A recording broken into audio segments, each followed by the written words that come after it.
देखिए बेटा, यहाँ से विमान स्थान स्टार्ट हो रहा है।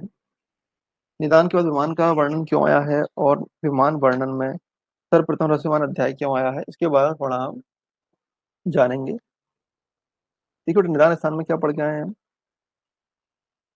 निदान स्थान में हम पढ़ के आए हैं बेटा, रोगों की उत्पत्ति कैसे हो, ठीक है, या रोगों को हम कैसे पहचाने, ये सब चीजें हम पढ़ के आए हैं, ठीक है। विमान स्थान में क्या पढ़ेंगे हम? विमान स्थान में हम पढ़ेंगे कि रोगों की चिकित्सा जो हम करेंगे उसमें बेटा, जब हम चिकित्सा करेंगे वो किसका ध्यान रखेंगे, उसमें हम दोष कितने इन्वॉल्व हुए हैं, कैसे इन्वॉल्व हुए हैं, इसके मान का ध्यान रखेंगे। और भेषज आदि का प्रयोग हम कैसे करेंगे, इसके मान का ध्यान रखेंगे हम। इसलिए यहाँ पर विमान स्थान का वर्णन आया है, पहला तो ये। और दूसरा ये, चिकित्सा हम करेंगे औसत के आधार पर। वो किसके आधार पर है बेटा?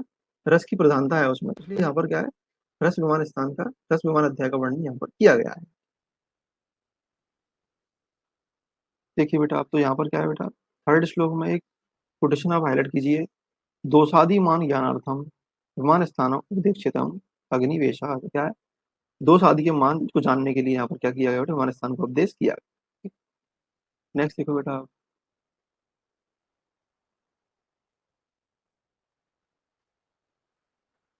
एक बेटा ये श्लोक आप हाईलाइट कीजिए। तत्र आदौ रस द्रव दोष विकार प्रभावान भिक्षामः। इसमें क्या है बेटा, उसमें हम सबसे पहले रस द्रव दोष तथा विकारों के प्रभावों को कहेंगे। कितने प्रभाव कह रहे हैं बेटा? ये चार। रस द्रव दोष और विकार के प्रभावों का वर्णन यहाँ पर करेंगे। देखिए बेटा, आप यहाँ पर बेटा दोषों के भेद दिए हैं। दोषा पुनस्त्रयो बात श्लेषमणः। हाँ, क्वेश्चन पूछा जा सकता है बेटा, ये कोटेशन कहाँ पर दिया है? कहाँ पर दिया है बेटा? चरक विमान फर्स्ट।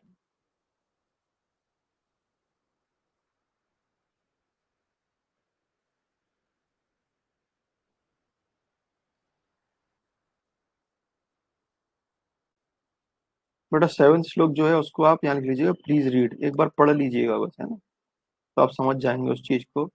ये क्या है बेटा इसमें? देखो, खाए हुए पदार्थों से उत्पन्न होने वाले रसों का जब शरीर में स्थित दोषों का मिश्रण होता है, तब जो जो रस जिन जिन दोषों के समान गुण वाले होते हैं, जिन जिन दोषों के अधिक गुण वाले होते हैं, उनकी क्या होती है? वृद्धि होती है। तो क्या है बेटा, रस अपने अनुसार क्या है, रस अपने गुण के अनुसार क्या वृद्धि करते हैं। लेकिन रसो दोष संपाते, तो ये रसा तो ये दोषा समान गुणा समान गुण भूयिष्ठ है।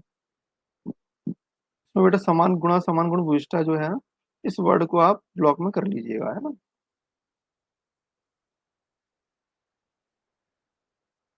नेक्स्ट बेटा, नाइन्थ और टेंथ श्लोक जो है ना, उसमें बेटा नाइन्थ टेंथ श्लोक में आप विकृति विषम संवेता नाम, इस वर्ड को आप हाईलाइट कर लीजिएगा, है ना? और ब्लॉक में कर लीजिएगा। पूछा जाता है बेटा, विकृति विषम संवेद शब्द जो है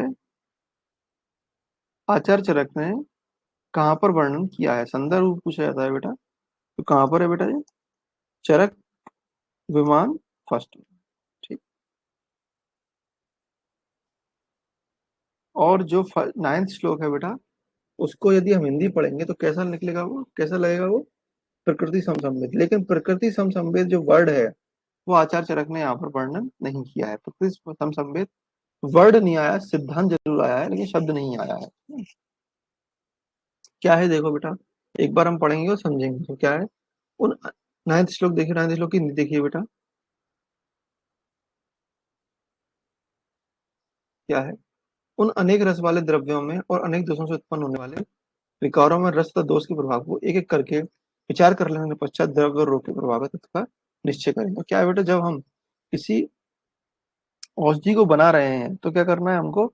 उसके रस और दोष का क्या करना है? विचार करना है, उसके बाद ही इन सब चीजों को बनाना है। क्योंकि क्या है बेटा, यदि हम एक ही रस का प्रयोग करेंगे तो उसमें जो दूसरा रस उत्पन्न होगा वो क्या है, दोषों के अकॉर्डिंग होगा। और दोष पर क्या प्रभाव डालेगा?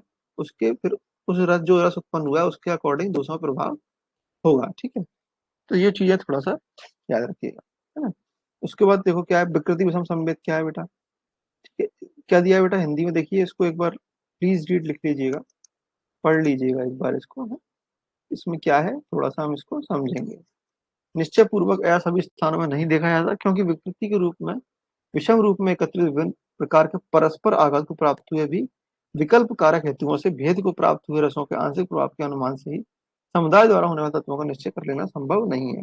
इसका अर्थ क्या है बेटा? इसका अर्थ ये है कि विकृति रूप में विषम रूप में एकत्रित, इसका अर्थ थोड़ा सा हम समझेंगे। एक्चुअल में क्या है बेटा, प्रकृति सम संवेद और विकृति विषम संवेद, ये दो तीन वर्डों से मिलकर बना हुआ है। हम उसको वर्ड को एक बार समझ जाएंगे तो हम समझ लेंगे क्या चीजें हैं। प्रकृति, सम और संवेद, तीन वर्ड हो गए। ये विकृति, विषम और संवेद, तीन वर्ड हो गए। ठीक है, तो तीन वर्ड कौन कौन से हैं बेटा? प्रकृति, सम संवेद, विकृति विषम संवेद। तो विकृति क्या है बेटा? प्राकृत अवस्था। सम मतलब समान और संवेद। ठीक है, और विकृति अर्थात विकृत विकृत चीजें, और विषम अर्थात जो समान ना हो। अब इनको बेटा हम हिंदी और परिभाषा के रूप में समझेंगे। क्या डेफिनेशन है प्रकृति सम संवेद? क्या है बेटा? वे द्रव्य जो परस्पर समान प्रकृति के हों और एक दूसरे के संवेद होते हैं, वो क्या है बेटा? प्रकृति सम संवेद है। जैसे देखो, इसमें क्या है बेटा? शरबत बनाने के लिए जल मिश्रित दूध, ये कैसे है बेटा? इन तीनों के रस कैसे हैं बेटा? समान है। देखो, मधुर रस प्रकृति होने के कारण इनका क्या है बेटा? इनका जो रस बनेगा वो कैसा बनेगा? समान ही बनेगा, अलग से रस नहीं बनेगा। ठीक है, अलग से रस की उत्पत्ति या अलग से किसी प्रकार की कोई भी गुण उत्पन्न नहीं होंगे। तो ये क्या है बेटा? प्रकृति समसंवेद है। ठीक है, दूसरा विकृति समसंवेद क्या है? विकृत के कारण अर्थात विषम द्रव्यों को जो संयोग होता है। क्या है बेटा? जब जो द्रव्य के संयोग करेंगे, कैसे द्रव्य होंगे? जो विकृत रस वाले होंगे तो उनमें जो गुण की उत्पत्ति होगी वो कैसी होगी बेटा? विषम गुण की उत्पत्ति होगी, अलग से एक गुण उत्पन्न हो जाएगा। वो क्या है बेटा? विकृति विषम संवेद। जैसे देखो, तो वे द्रव्य प्राकृतिक रसों को छोड़कर भिन्न रस को उत्पन्न करते हैं। तो क्या है बेटा? विकृति समसंवेद है। कैसे? दूध और मछली, घृत और मधु, इनको परस्पर विरोधी द्रव्य कभी कहा गया है। वास्तव में प्रकृति सम द्रव्यों को संयोग का ज्ञान जितना सरल है, उतना ही विकृति विषम द्रव्यों को संयोग जनित रस गुण आदि का ज्ञान कर लेना कठिन है। चिकित्सा की दृष्टि से इस प्रकार के द्रव्यों को संयोगज परिणाम को जानना आवश्यक है, अन्यथा द्रव्यों के मिश्रण जनित विपरीत प्रभाव सामने आ सकते हैं। तो क्या है बेटा?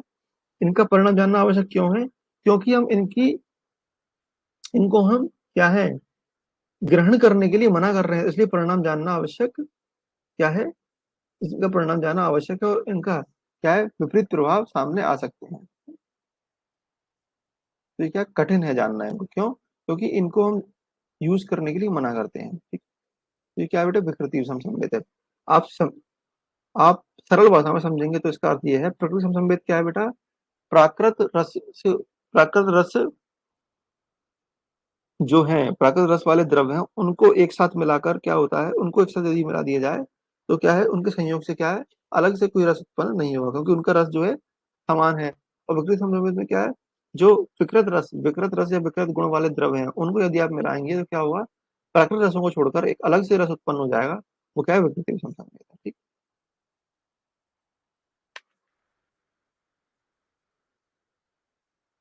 चलिए नेक्स्ट देखिए बेटा, अब यहाँ से क्या है?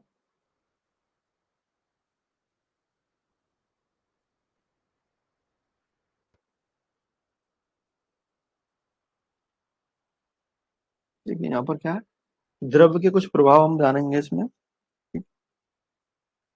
कौन कौन से हैं बेटा? देखो, तेल, घी, शहद। तेल, घृत और शहद के बारे में अब यहाँ पर वर्णन किया गया है।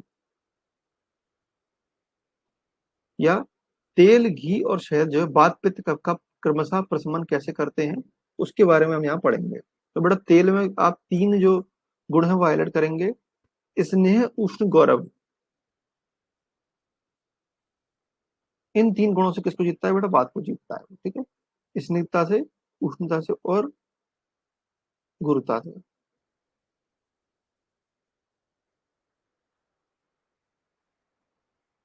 ठीक है,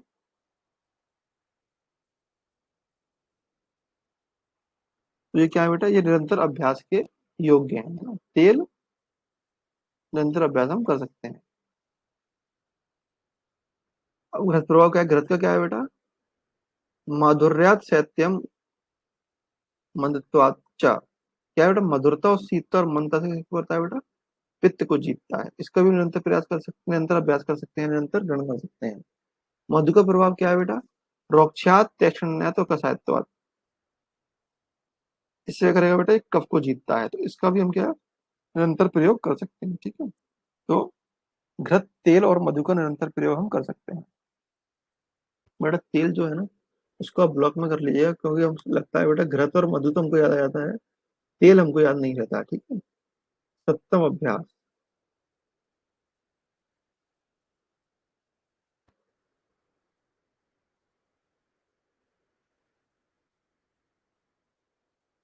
ठीक है, क्यों बता रहा हूँ बेटा मैं आपको, आगे चल के मैं आपको कुछ द्रव ऐसे बताऊंगा जिनका सतत अभ्यास हम नहीं कर सकते। देखिए यहाँ से क्या आ गया। अब क्या है, अधिक सेवन ना करने योग्य द्रव कौन कौन से हैं? पिप्पली, क्षार और लवण। क्यों है देखो। पिप्पली वर्णन देखो, सुनो क्या है। रस में कटु है, विपाक में मधुर है। पहला कोटेशन मार्क करेंगे, पहला वर्ड। शुभ अशुभ कारण्य भवंती, आपात भद्रा और योग वाहिनी, ये शब्द आप मार्क करेंगे। और ये क्या है बेटा, त्रिदोष कारक होती है।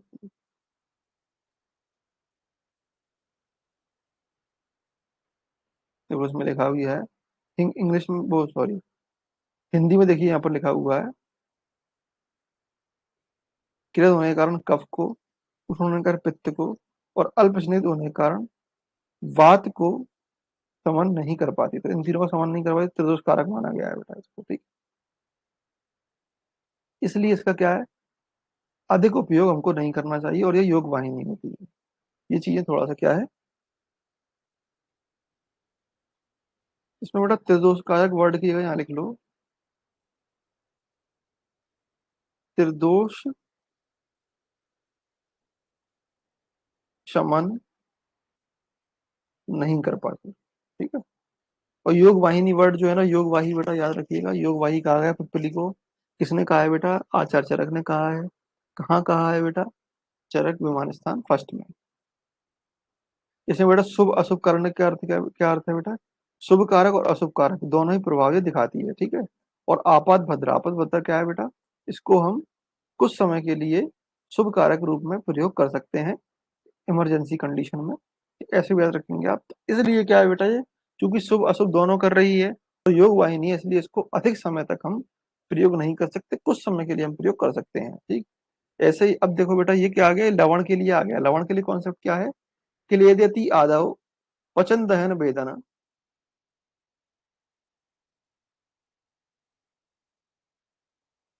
और क्या है बेटा, केस अक्षी हृदय पुंसत्व घातकर, आंध्य सांडे कालित्य पालित्य, हृदय अपकृतनश्च।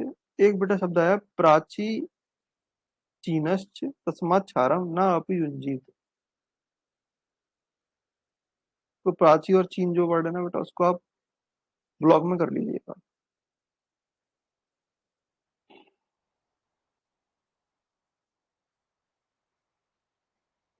देखो बेटा, इससे क्या क्षार, क्षार का यदि आप लगातार प्रयोग करते हैं तो उससे क्या होगा, किलिनता उत्पन्न करेगी, क्लियर जाती। और क्या, पाचन दहन व्रण आदि को फोड़ने के लिए किया जाता है इसका प्रयोग। और क्षार का अधिक प्रयोग करने से क्या होता है बेटा, ये तो एक जो क्लेदन और दहन पाचन और छेदन जो सॉरी भेदन जो वर्ड आया है, वो क्यों आया, क्षार के गुण के रूप में आया है। उसके बाद क्या है, क्षार अधिक प्रयोग करने से क्या होगा वो सुन लीजिए आप। बालों का झड़ना, दृष्टि का मंद हो जाना, पुरुषत्व शक्ति की क्षीण हो जाना, और अंधा सांड्य और खालित पालित उत्पन्न होना, ये क्या है बेटा, ये अधिक क्षार सेवन से उत्पन्न रोग हैं। और ऐसे रोग के व्यक्तियों को कहाँ मिलेंगे बेटा, प्राच्य देश और चीन देश में मिलेंगे आपको। इसलिए क्षार का अधिक से प्रयोग नहीं करना चाहिए, ठीक।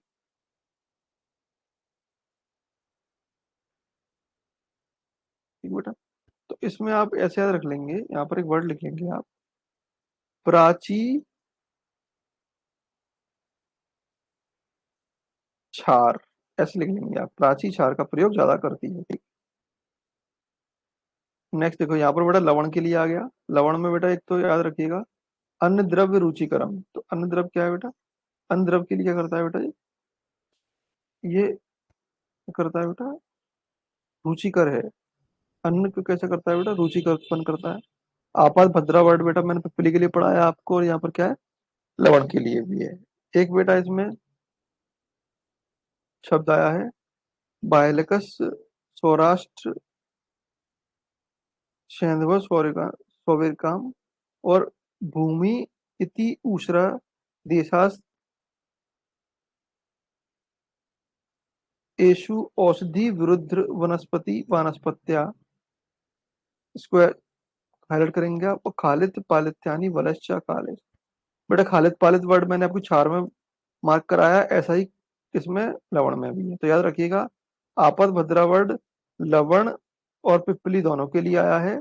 और खालिद पालित वर्ड क्षार और लवण दोनों के लिए आया है। ठीक है, अब इसमें बेटा दो कोटेशन और मार्क कराए, उसको याद रखिएगा। क्या है, देखो बेटा इसमें कुछ, इसमें रोग के बारे में दिया, और ये रोग किसको होते हैं बेटा, जो बालिक सौराष्ट्र सिंधु और सौवीर देश के निवासी हैं, वो दूध के साथ भी नमक खा लेते हैं, तो इसलिए क्या है बेटा, इनमें ये सारे लक्षण आपको मिलेंगे। ठीक है, और दूसरा एक बेटा कोटेशन याद रखिएगा, इसमें एक डीप क्वेश्चन के तहत आता है बेटा। एक तो पहले तो आप ये लिख लीजिए, जैसे प्राची क्षार का सेवन करती है, ऐसे ही बेटा क्या है, बा सो सी सो, ये लोग क्या करते हैं बेटा, बासो सीसो क्या करते हैं, ये लवण खाते हैं ज्यादा। और बेटा एक क्वेश्चन ये आता है, ऐसा कौन सा देश है जिसमें चारों वानस्पतिक द्रव्य जो हैं वो उत्पन्न नहीं होते, या स्थावर द्रव्य जो हैं वो उत्पन्न नहीं होते, या होते भी हैं तो अल्प गुण वाले होते हैं। कौन सा देश है बेटा, ऊसर देश। यहाँ लिखिएगा, ऊसर देश जो है उसमें औषधि, विरुद्ध, वनस्पति और वानस्पत्य, ये चारों पैदा नहीं होते हैं।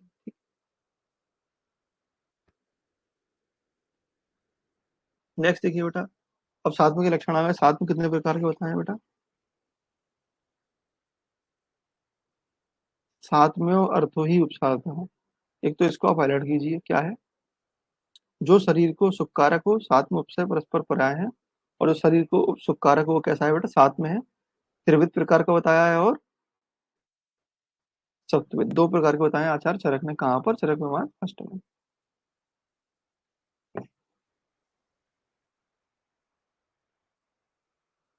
ठीक है बेटा,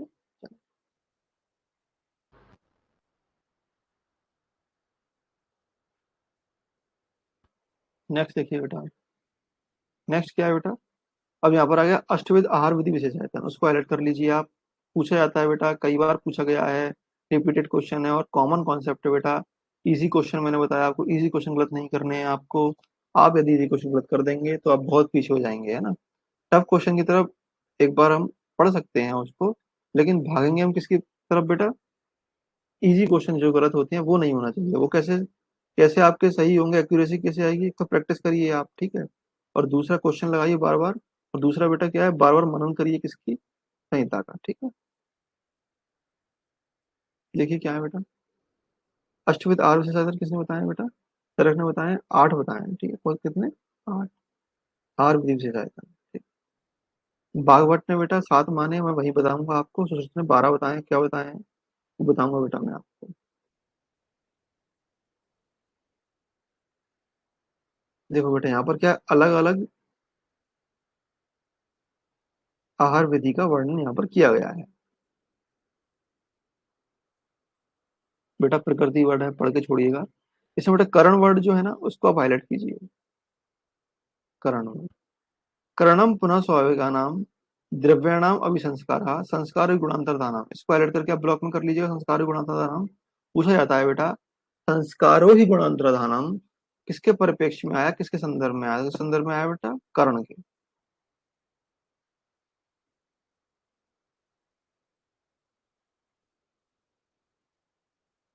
ठीक है, दूसरा क्वेश्चन ये बेटा कि आचार्य चक्रपाणि ने कर्ण के कितने प्रकार बताए हैं, कितने बेटा, 10।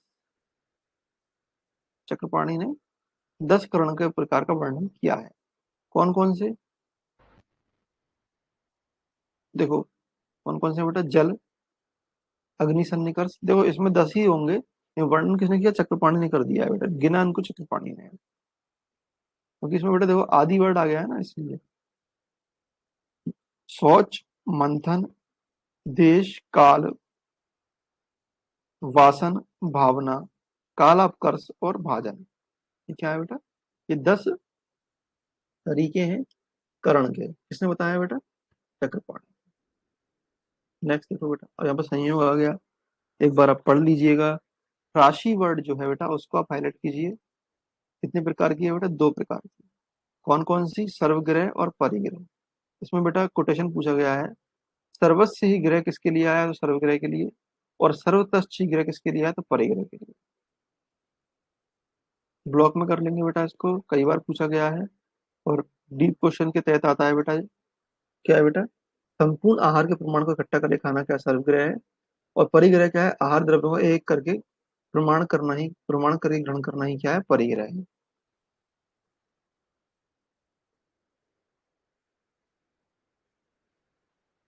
इसमें बेटा सर्वस्व ग्रह और सर्वतश्च ग्रह। इसमें देखिए बेटा, ये सर्वस्व जो है ना, और ता वर्ड से आप परिग्रह रख सकते हो। कैसे? देखो, ता है जी और ये पा है, तो उल्टा ता पा है, उल्टा पा ता है, ऐसे याद रखेंगे तो परिग्रह आपको याद हो जाएगा। नेक्स्ट देखिए बेटा,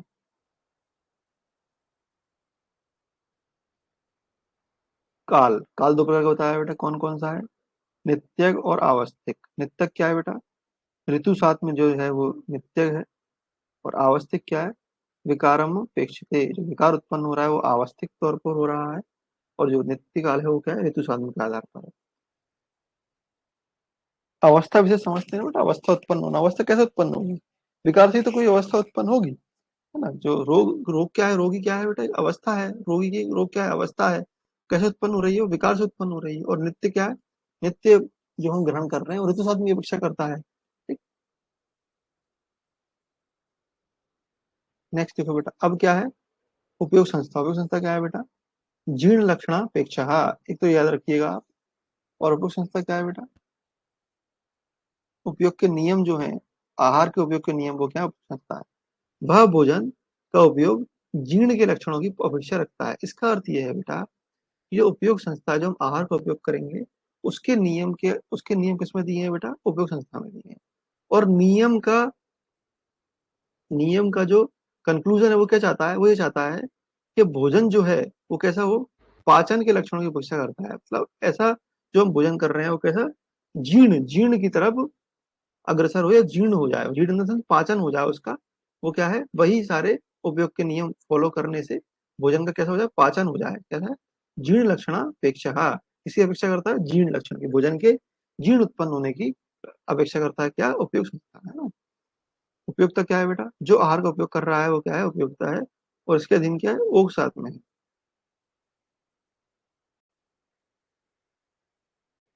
ओक साथ में किसके लिए है बेटा? उपयोगिता के लिए है। ओक साथ में तात्पर्य क्या है बेटा?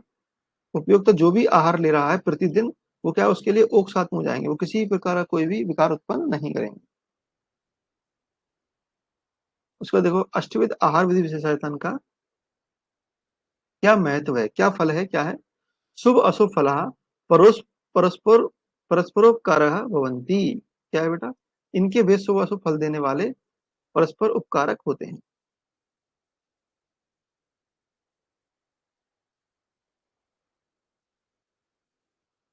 अब यहाँ से आ गया बेटा आहार विधि विधान। देखो, पहले तो हमने क्या पढ़ा?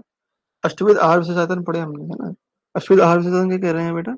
जो हम आहार ले रहे हैं उनमें हमें किन किन चीजों का ध्यान रखना चाहिए, है ना।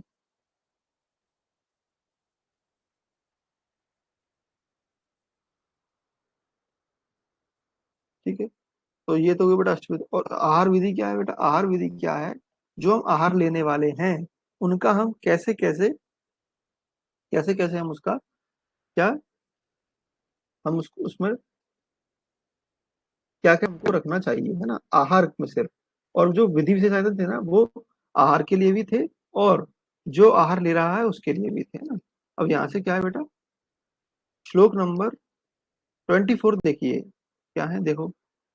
उष्ण स्निग्धम मात्रावद जीर्ण व्योर विरुद्धम इष्ट देशे इष्ट सर्वोपकरणम नाति द्रुतम नाति विलंबित अजलपन अवसन तन मना भुंजीत आत्मानाम समीक्षम सम्यक। इसमें कितने बताया? 10 बताया। आर विधि का कितने बताया बेटा? 10। किसने बताया? चरक ने बताया बेटा। और कितने? 10। और काश्यप ने इन्हीं का कह दिया बेटा 24 बता दिए काश्यप ने। याद रखिएगा बेटा, बहुत महत्वपूर्ण है और डीप क्वेश्चन के तहत जो आता है। तो देखो बेटा क्या है। पहला क्या? उष्ण भोजन लेने से क्या फायदा होगा? देखो, क्षिप्रम जरा गच्छति वातम अनुलोमयति। चरकमान 3/40 में देखेंगे बेटा, ये उष्ण जल के लिए भी आया है। इसके लिए आया बेटा? उष्ण जल के लिए भी आया है। ठीक है। कहाँ पर आया बेटा? As it is quotation. ये दोनों कोटेशन बेटा पूंछल के लिए भी आए कहाँ पर, चरक विमान 3/14। ऐसा ही स्निग्ध भोजन क्या करता है बेटा, क्षिप्रम जरा गच्छति और वातम अनुलोमयति।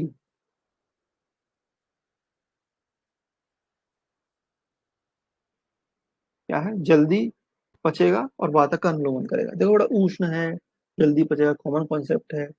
स्निग्ध है, स्निग्ध से रहेगा बेटा, क्रियन जल्दी होगा तो जल्दी पचेगा। ठीक है।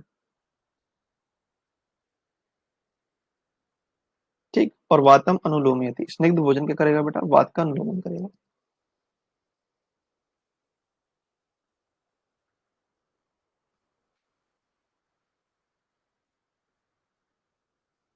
श्लोक नंबर बेटा, आप श्लोक नंबर 25 पर आइए बेटा, श्लोक नंबर 25।